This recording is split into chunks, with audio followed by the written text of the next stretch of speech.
대구 동성로에 등장한 현수막입니다.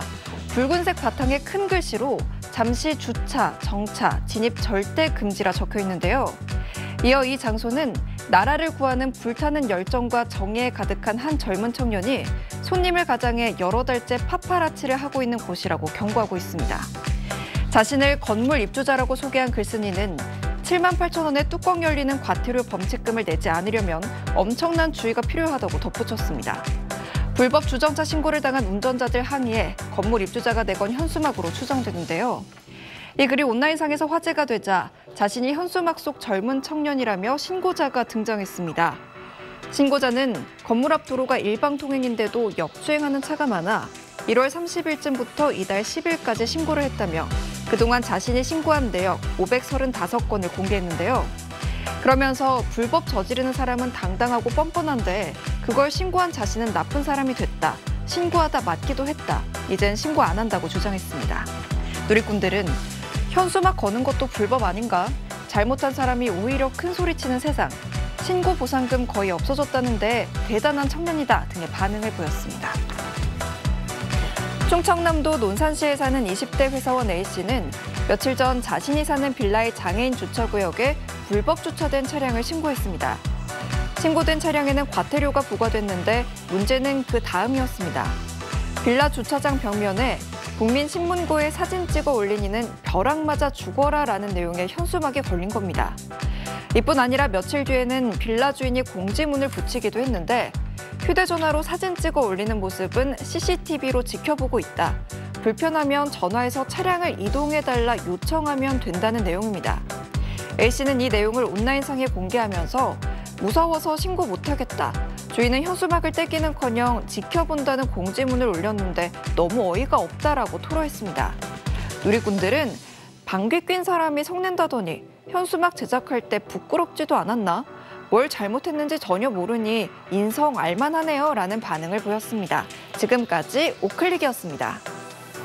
오클릭 마지막 검색어는 적반하장 부모입니다. 지난 3일 한 온라인 커뮤니티에 올라온 글입니다. 6개월 전에 자신의 자녀가 무인 편의점에서 물건을 훔쳐 경찰 조사를 받았다는 내용인데 글쓴이는 당시 안 줘도 되는 합의금 30만 원을 줬다. 그때는 너무 부끄러웠다고 적었습니다. 그러면서 무인 점포 젤리 1,500원짜리다.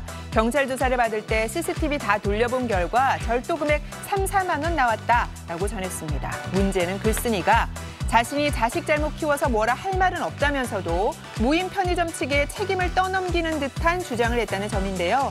글쓴이는 동네 아이들 다 절도범 만들지 말고 아르바이트생 고용해라. 가게 문 활짝 열어두고 절도 부추기지 마라 라고 주장했습니다. 이에 누리꾼들은 적반하장이네요. 그럼 집문 열어놓고 도둑 들면 집주인 탓인가? 부모도 뭐가 잘못인지 모르는데 과연 아이가 제대로 반성했을까라는 등 비판적인 반응을 보였습니다. 지금까지 오클릭이었습니다. 제보자 A씨의 앞차량 운전자가 창문을 열고 담배재를 떨어뜨린 뒤 그대로 꽁초를 던져 무단 투기합니다. A씨는 이 모습을 휴대전화로 찍어 안전신문고를 통해 신고했는데 결과는 불수용이었다고 합니다. 제보 영상에 날짜와 시간이 보이지 않아 처리할 수 없다는 게 이유였습니다.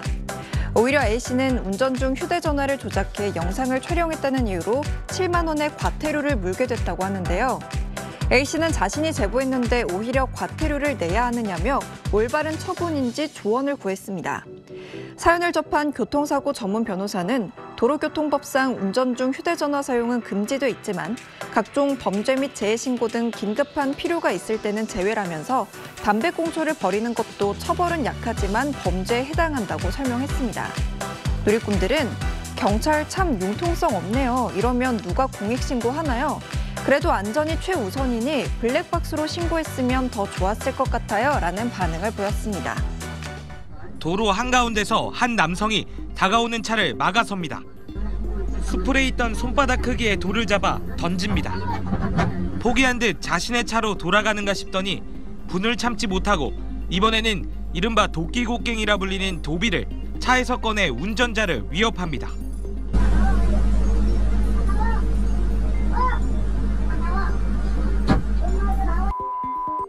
사건의 전말은 이렇습니다. 지난해 7월 박모 씨는 앞서 달리던 화물차에서 나무 잔재가 계속 떨어지는 것을 보고 경찰에 신고했습니다. 나무 잔재물들이 떨어져서 신고를 한 거예요. 그러고 나서 따라가다 보니까 행성 농협까지 간 거죠. 사건 처리가 되는지를 살펴보기 위해 박 씨는 30km가량 화물차를 따라갔는데 그 사이 화물차 운전자 A 씨는 박 씨의 차를 기억했습니다.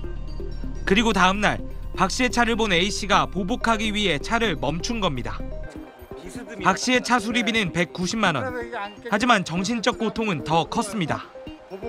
사건 이후 1년 동안 정신과를 다니면서 운영하던 업체까지 휴업하는 사이 1심 판결이 다가왔습니다. 법원은 특수재물손괴, 특수협박 혐의로 A 씨에게 징역 6월에 집행유예 1년을 선고했습니다.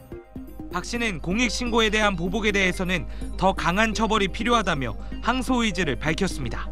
이렇게 고통이 많이 받고 판결이 이렇게 나온다면 공익신고할 이유가 없는 거잖아요. 내가 신고함으로써 그게 개선을 하기 위해서 신고를 하는 건데.